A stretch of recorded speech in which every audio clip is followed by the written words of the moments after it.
Last week on Sailing into Freedom, we were invited on a luxury multi-million-dollar catamaran to go visit Little Cayman Island for a few days. We had a lot of fun on the first day, exploring, swimming, playing kiss chasey and snorkeling in crystal clear water. But today is a new day and there is fun to be had. It's a tough job, but somebody has to do it. Can we get a sailboat, chasing down the sunset as we float round and round the globe? This is Margarita, the normal one in a not quite normal marriage. And this is Peter. He's a little bit different, which keeps me on my toes. Together we are on an adventure that didn't work out as planned, but we are fighting back, so come join us.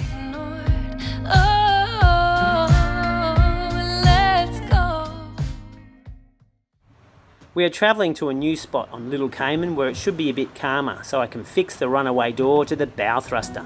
Don't get me started on why there is even a bow thruster on a catamaran, people. I go through it later. Simply, the door has come loose and it is up to me and Dougie to dodgy fix it up. This grossly undersized cable was holding the door up while pounding into sea at sometimes 15 knots. I think the engineers that designed this system live in fairyland. This is the bow thruster from the top, completely sealed apparently, but always a concern from now on, because it's a bloody hole in the hull. I mean, you gotta have a hole in your head to put this in. This door doesn't even fit properly. I need a hole. Removing this bolt should do the trick.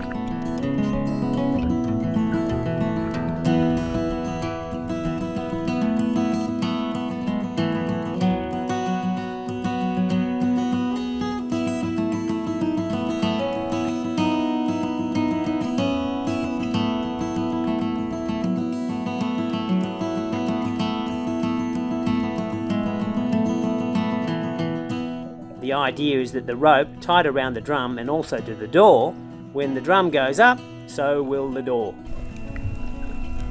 I really need to redo it to make it tighter by about 3 centimetres, but everyone is impatient to do something, so we'll just have to do.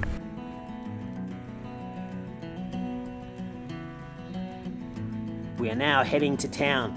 Little Cayman is the least inhabited island in the Cayman Islands, a special place with just under 200 people living here now.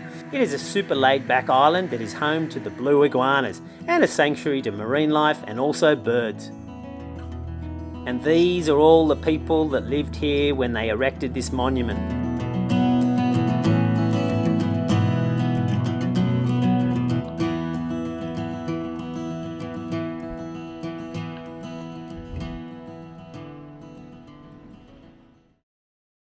We had some luck. Some people had left their bikes unattended, so we took them before they came back.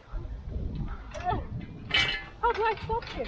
Don't stop, girl. Just go, go, go. The perfect crime. The cool thing about this island is there's a whole bunch of bikes, and wherever you see a bike, you just pick it up and you ride it to another place and you leave it at that other place. So there's a whole bunch of bikes everywhere, and you just pick them up and you ride. How cool is that? I just made out that we were stealing people just to add a little bit of drama like the other fake sailing channels. Yep, that's the way it's done. Straight ahead. Museum here. Yep, alright, let's go.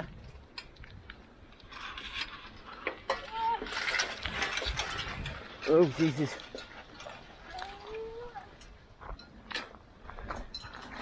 Apart from all the other things Margarita is an expert in, she's also an expert on iguanas, so I better listen. You need to go slow.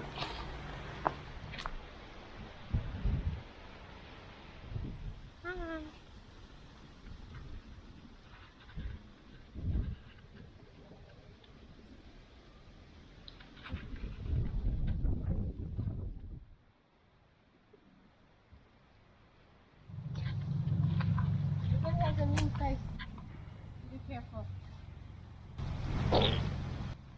He just farted. He's still farting. He is? Yeah, oh no, he's hanging a shit. Going? I give someone else the shits too. Poor guy. And you filming, you're not giving him any privacy. You've seen it on my blog first. Yes, you saw crocodile shit, and now you see iguana shit. See, he is even agreeing too, people. Nothing but quality. Even the iguanas that don't even have any internet know about us. It's the vibe, you see. We give off that nothing but quality vibe. Let's just take another look, just in case you never ever get to see this again. Nothing but quality, people.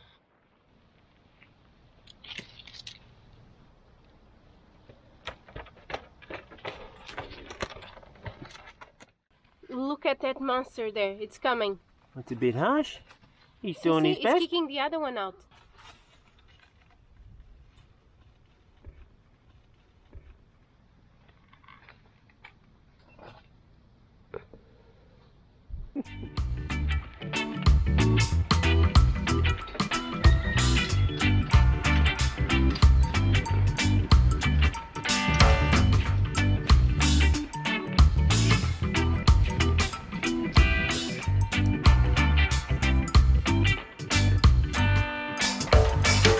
I reckon this pond might be a favourite of some of the viewers, but it's not what it seems, people, when I can't see a booby around. What a jip.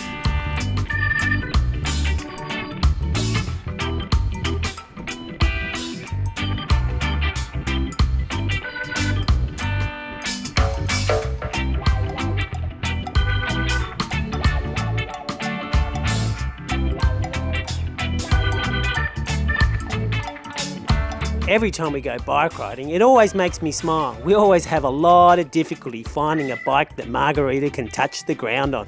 She's so cute, I want to just cuddle the stuffing out of her.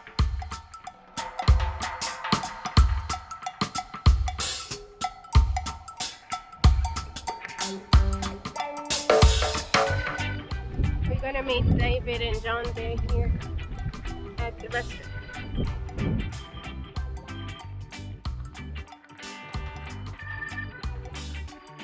Enter the happy couple not smiling. Check.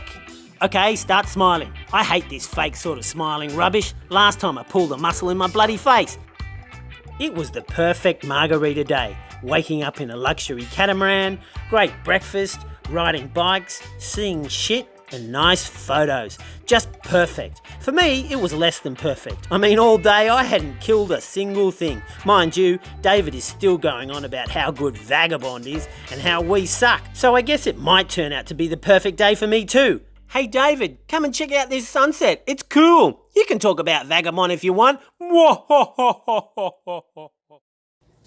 Our last night here on the Cat and Little Cayman. Tomorrow we're back to Grand Canyon. Grand Cayman. Grand Cayman. Not the Grand Canyon. The Grand Canyon is in America. America. And I don't think you can sail there. Yeah, I don't think so. Either ways, we're gonna sleep.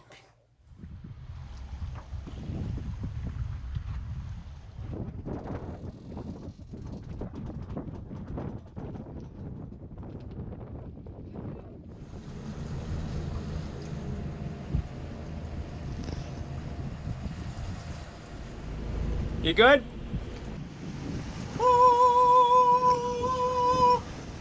Alright, I'm in charge. I should add that I should have been a little bit more forthcoming, I think, in telling the owner about my experience, previous navigation issues that I've had. We won't go into it, because we all know what happened, but there's reef just there.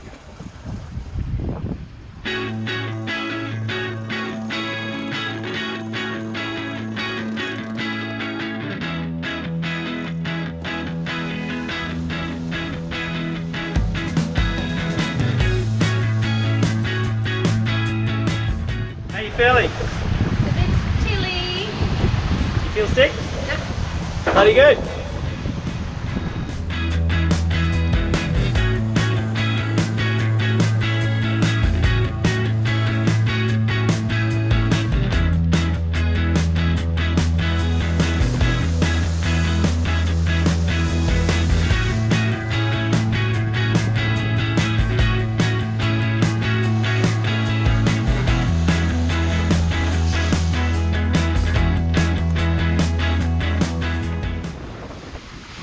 picture is what we term the slot, the gap between the head sail and the mainsail. Now, I should be the last person to teach you anything about sailing because, quite frankly, I know bugger all. I worked this out even on my baggy sails and mainsail, so it must be pretty obvious. So I think you'd be able to work it out yourself. However, I'll give you some rudimentary understanding from what I worked out. Now, for starters, you won't get the effect of the slot until maybe, well, on my boat, maybe about a minute. On flashy boats, something between 20 and 30 seconds.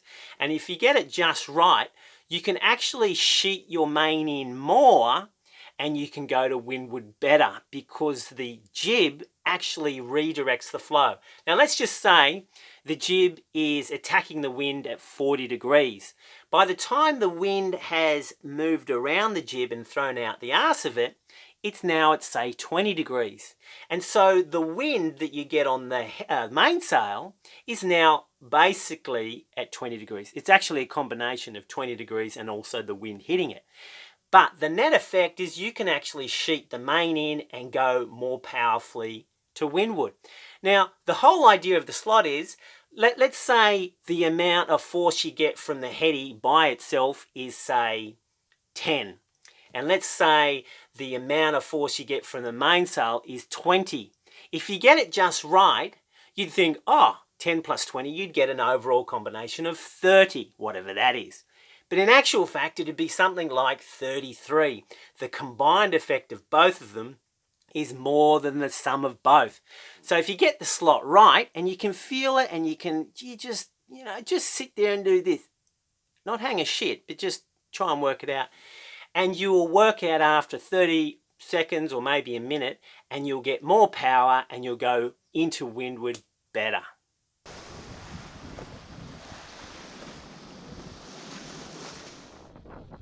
Hey Dougie, where's your bikini? At 12.5 knots, the fish took the lure, so we slowed it right down to bring it in. Hey baby, won't you sail with me out on the rolling sea? We'll find some place to go, maybe down to Barbados. It's an island off somewhere in the middle of nowhere, sailing to freedom, you and me. We'll lay on the deck at night, staring at the bright starlight. I just want to be there. So now we're back to Georgetown doing the sailback. David is in charge of doing breakfast, and I think we're gonna put the Jennifer up. Wind's blowing steady, heading straight and true, sailing to freedom, just me and you. We'll find a quiet bay, far out of I love this idea. Usually this collar to feed the sail in and out of the sock is made of fiberglass and is rigid, but this blow-up tube is lighter and won't break. What a good idea. bikini and a paddle board. We're off to have some fun, sailing to freedom. Wind blowing steady, heading straight and true, sailing to freedom, just me and you. Hey, come on, baby, sail with me out on the rolling sea. We'll find David some here is a places huge to go. vagabond fan. I'm surprised he hasn't thrown us overboard. It's an island in the Now I know you don't want to see the Geeko insurance guy eating a sandwich, so here is margarita eating. Much more pleasant. you and me, sailing to freedom, just you and me. This is really good.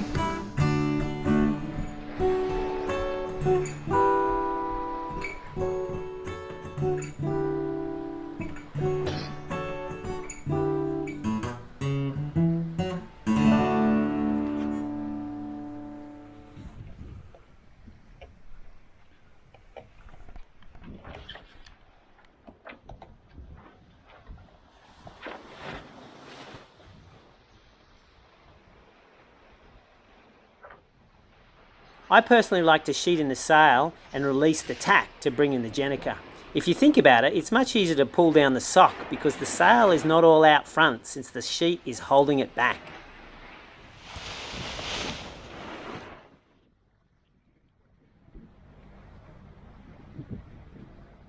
Oh no, here comes a bit of culture shock.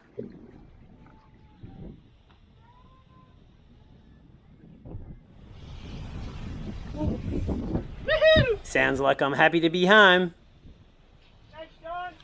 Bye! I'm gonna stay with the boys! Afterwards, I came back on board just to see what damage we did while sailing. This is now going to be the third repair of this clue. This stuff, this is just rubbish. I remember on my Doyle sail, on my long reef, this was thick. Like it was like 3 thicknesses of seatbelt material.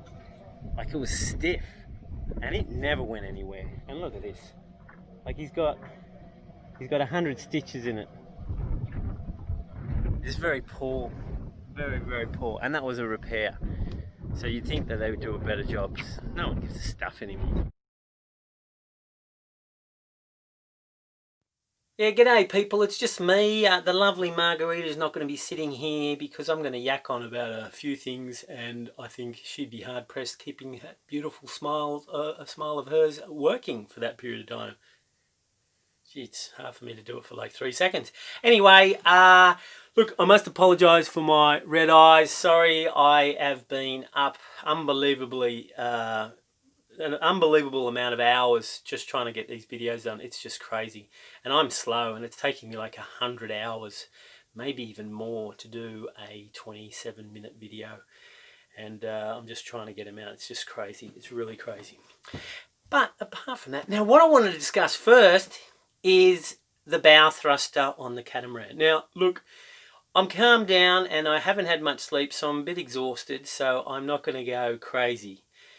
But look, if you've got a catamaran and you're thinking you're getting a bow thruster, just don't. Please, just take it from me. Do not do it.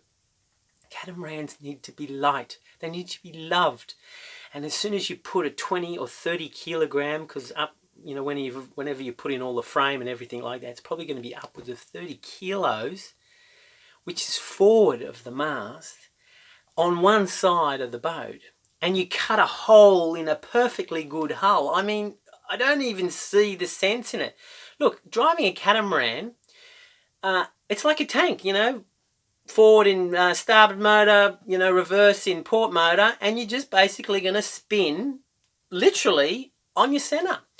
So it's very easy. There's one situation when you're coming in and you get gusts, and you could actually get thrown side on. Well, look, people. In, say, 2 years, that's going to happen 4 times when you go to a marina. Why don't you just ring ahead to the marina and say, hey, can you get a ducky or a tender out and get on my port or starboard side and make sure I come in safely? What's it going to cost you? Probably nothing, because the marina wants your business. But let's say it costs you 50 or 100 bucks. It's only going to happen 4 times in 2 years. Probably not, probably less. And the bow thruster, I've been told by, look, I don't even want to talk about it. I mean, he has spent many tens of thousands of dollars because it's had problems. He had to haul it out. It's like the 3rd time he's going to have to haul it out to fix it. It's absolute bullshit. The design is terrible. Just don't do it, please. And if you really go, oh, I don't know if Plucky knows what he's talking about, well, ring me up. I don't care. I'll spend hours with you and I'll talk you out of it, because it's just a huge waste and it's going to damage your cat, and it's all for naught. You should be able to get in, no troubles. And you shouldn't be hanging around the marina anyway, because that's only really when you're going to need it. All right, I think that's enough of a rant on that one.